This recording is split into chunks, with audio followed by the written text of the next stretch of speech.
qubit in terms of some kind of algebra, but now we want to understand more generally the general theory of these algebras. And so for that we need some language of talking about algebraic theories. And for that we're going to use something called props. So prop is a strict symmetric nodal category where you have one object, A, and then every other object is just some tensor product of A with itself some number of times. So you can identify the objects with the natural numbers, where n is just the nth tensor power of that object. You could also think of this as a process theory with only one type. And a dagger prop, well, props are monodal categories, so a dagger prop is just a prop that has a dagger. So the claim is that props are algebraic theories, and maybe this looks a bit weird. If you know what a Levier theory is, then props directly generalize Levier theories. If you ask that your monoidal product is in fact the product in the categorical product, then these are exactly Levier theories. And just like Levier theories, we will want to think about the algebras of these things. And so if you have a prop A, the algebras of A in some category C are just the monoidal functors from A into C.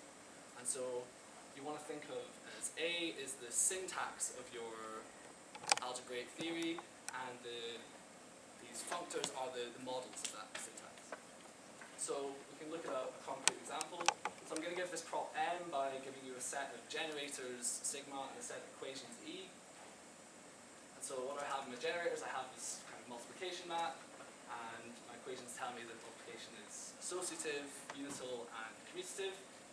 And so this is the free theory of commutative monoids. So a monoid in any category is exactly given by a functor from this prop into that category. So what this says is everything that there is to know about commutative monoids is encoded in this category M. Now we get another example for free by just turning everything upside down, and this gives us the free theory of co-commutative comonoids. So we have props, but we want to be able to build new props out of old props. And the easiest way to do that would be to just impose more equations on the prop that you have. And you can also take what's the co-product in the category of props, which is essentially you just take together all your generators from each prop and all the equations from each one, and this gives you this new prop. And we think about what expressions this new prop will look like. It's going to be some alternating sequence of terms from each prop, and this alternating sequence of arbitrary length. What we'll generally do is combine both of these. We're going to have two props, and we'll take their co-product, and then we'll impose some extra equations which tell us something about how the terms from each prop interact with one another. And then we build a new prop this way, and we want to determine the properties of this new prop, this new theory. And in general, we won't really be able to know very much, but there's a kind of a dream scenario, kind of a best case, and that's where the result is something called a composition of props. So this goes back to this paper by Lack. He introduces this theory in terms of distributive laws of monads in a certain bi-category, but we're going to have a kind of just a simpler working definition. And so we note like this. We say this is T2 composed with T1, and we use this notation here with the semicolon. And essentially, if you know your prop is a composition of props, you can essentially reduce the understanding of the prop to understanding the two components separately. So it's a very nice situation to be in. We're going to take a co-product of props and then impose some extra equations, and we're going to wonder, is this in fact a composition of props? And so how do we know if that's the case? Well, Black showed in this paper that you can reduce it to just the fact that every term will be something in a term in the T2 prop followed by something in T1. So you can always push all the structures to either side. This is equivalent to having some rewrite rules. So for any composable pair, something from T1 followed by something from T2, you have some way of writing it the other way around. And we can actually look at some examples of this. So I've got my prop of monoids from before and comonoids, and I'm going to give this rewriting rule. So on the left here, this is a term from the prop M-op, right? Because this is a co-multiply followed by a multiply. So this rewrite rule tells me that I can write this as something, a multiply followed by a co-multiply. So this is pushing these past each other. And again on the right, this is a co-multiply followed by a multiply, but I can turn it around. And so I can rewrite these, they become equalities, and I define this new prop f by quotienting by the Frobenius equations. And the claim is then that this prop is a composition. And so we've already seen this, but packaged in a different way earlier. This is exactly the same thing as these being spiders. Okay, so if you think about what a spider is, it tells you whatever way you draw these things, you can always push all the multiplies to the top and all the co-multiplies to the bottom. So you think of this as the free theory of Frobenius algebras, but it's the free theory of spiders. Any process theory which has spiders in it is an algebra of this prop. And we have another example. So we've got some abelian group G, and our prop is going to have a box on a wire for each group element, and if I stick these wires together, then the group elements boxes just go together and the group elements multiply. And I'm going to ask for the equations which tell me that these things are actually phases for this Frobenius algebra. And then I'll define this new prop fg as this Frobenius algebra with this phase group. And my claim is that this is also a composition of props, and you can kind of see why this is the case, because I can push my group elements through the multiply this way, and I can push them through the co-multiply this way, so I can always shove them into the center. And this is the same as the phased spiders that Alex spoke about as well. And so I think of this prop as the free theory of an observable with a given phase group. So we have a theory of an observable, but things really start to get interesting when you have more than one observable. So we go back to our picture here. If I now want to consider the x observable as well, so I have this plus minus basis. So I'll have my green Frobenius algebra will be the one corresponding to the z observable, and my red will be the x observable. And these two bases are in fact strongly complementary. So they're related by Fourier transform, which is quite a strong property. So what does this mean when we unpack it in terms of algebras?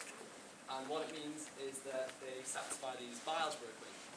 These are in fact the scaled bi-algebra equations. So we have these little scalars hanging around, but we're basically going to ignore these scalars. We're not really interested up to a non-zero global phase. This is quite a usual thing to do. If you don't want to ignore them, you can keep them in and everything works, but for the rest of the time I'm just going to kind of quietly brush them on the carpet. So we get these equations, and we're also going to get these star equations. Now these are equivalent to these bi-algebras actually being Hopf algebras with this certain antipode. So if you don't know what that means, then it doesn't really matter. So we end up with this picture. What does it mean for these two observables to be strongly complementary? Well, it means that when you redraw these boxes this way, they actually form Hopf algebras pairwise. And so we're going to find this new prop where we take our two observables with their phase groups, and we're going to impose the equations which tell us that they're in fact strongly complementary observables. And I think this is the free theory of a pair of strongly complementary observables. So I think it's at this point I'm going to mention this work by Bonchi, Sobocinski, and Zanasi. So this paper in fact is what inspired this work, and we're following a very similar approach to what they did. So we started with two Frobenius algebras and built towards this theory with Hopf algebras. They started with Hopf algebras and built towards a theory with Frobenius algebras. And their final theory is the theory of linear relations, and this has applications to control theory and dynamical systems. And if you compare these two things side by side, they're actually strikingly similar. I mean, they assume some equations which we can derive, and vice versa, and it's not at all obvious when you compare them side by side what the real difference is. And what's particularly nice in their work is that everything can be described as compositions of props. So this kind of leads us to think, well, is our free theory of strongly complementary observables a composition of props? And, well, our result is no, it's not. And with the rest of the time, I'm going to kind of sketch why this is the case. So the statement of the theorem is that this prop is not a composition. So we'll think about what it would mean if it were a composition. So on the left here, I've got a morphism from the red prop, followed by a morphism from the green prop. And if this were a composition, I would have some way of rewriting this as a green term followed by a red term. But I know what all the green terms look like because I have this phase spider theorem, so I know that the green terms have to be some phase followed by all these green co-multiplies, and then the red multiplies and a red phase. And this is where we're going to show that something has to go wrong. So we're going to need to bring in a bit more structure from the concrete case that we understand. So we call these morphisms set-like if they are copied by the co-multiply. So green set-like means copied by the green co-multiply. And if we think back to what our Frobenius algebras in the category of Hilbert spaces were, they were precisely defined as being the algebras which copied some orthonormal basis. But you wouldn't have set-like elements in general. So another property in FT Hill that we have is that you can distinguish two morphisms by evaluating them on an orthonormal basis. And so we generalize this property saying that there are enough set-like elements if you can distinguish any two maps by just plugging the set-like elements in.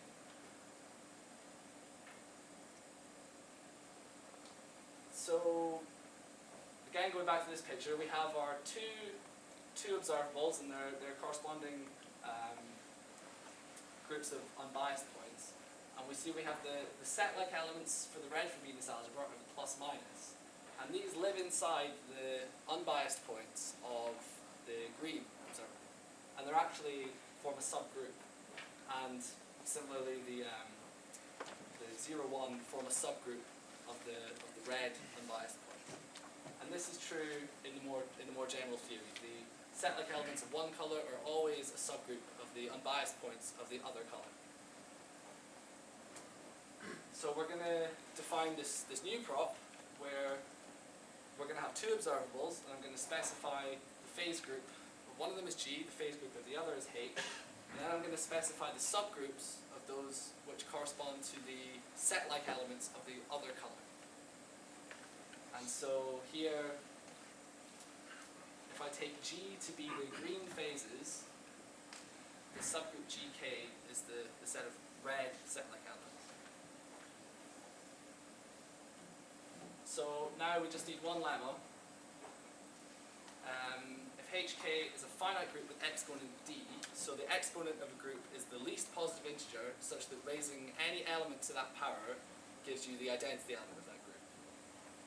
And so the claim is that if our group has this exponent, then this equation holds. And we can see this. We plug in our green set-like element. It's going to get copied D times.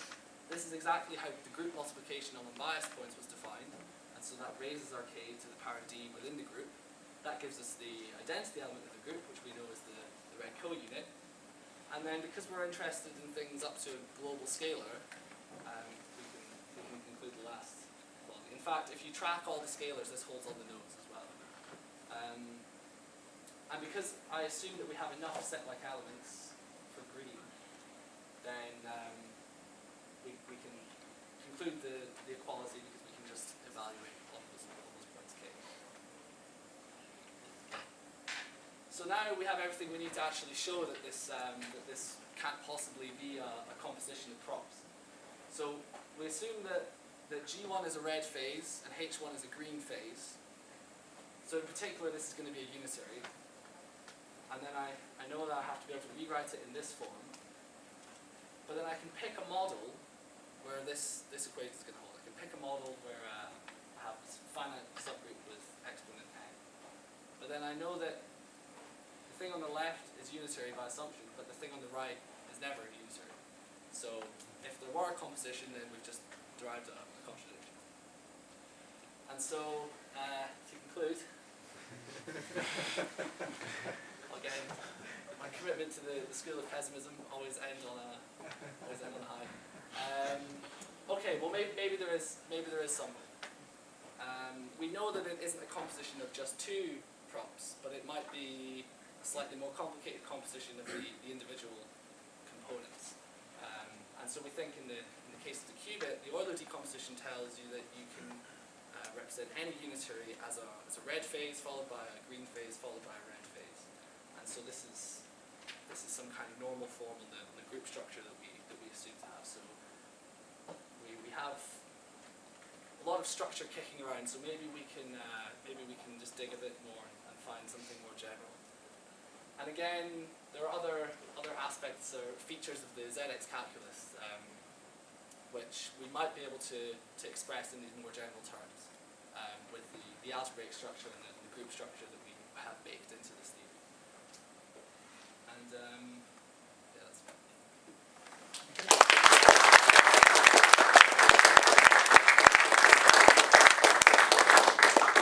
Any question for Kevin? So what's the moral? We're all doomed. We're all doomed.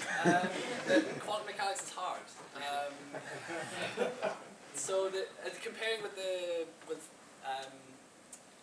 other work, it's not at all obvious what's actually different between these theories, but they can talk about dynamical systems and classical ideas from control theory, and they just have Frobenius algebras and Hopf algebras and a bunch of reasonable equations, and well, we have Frobenius algebras and Hopf algebras and reasonable equations, so what's the real difference going on here? And I think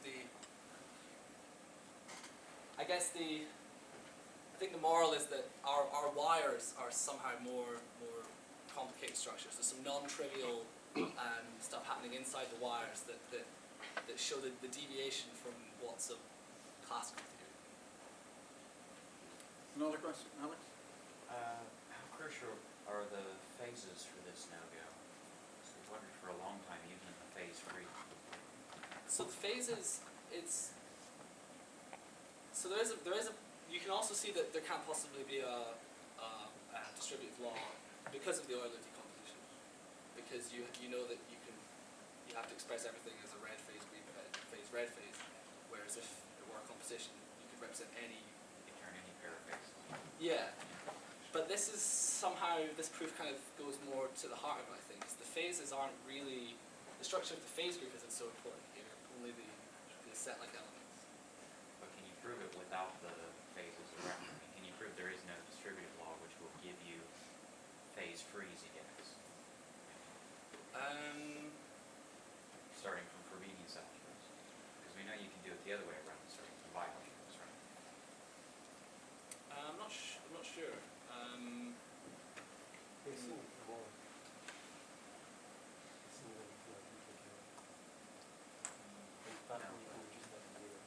Maybe it's good to take this offline. Yeah. Thanks. Any other questions? Well, I have a small one just to see if I got this right. You're suggesting here with this Euler decomposition that this might be lifted to a new form of composition or decomposition of props? Yeah, or it's more that we can say something more general about the group structure that we have. So when we make this theory, we put in just some very simple abelian groups, and what we end up with is a quite large non-abelian group, and we know we get all the rotations of the block sphere just by these two phase groups. So can we lift that idea to more generally, recovering all the unitaries from just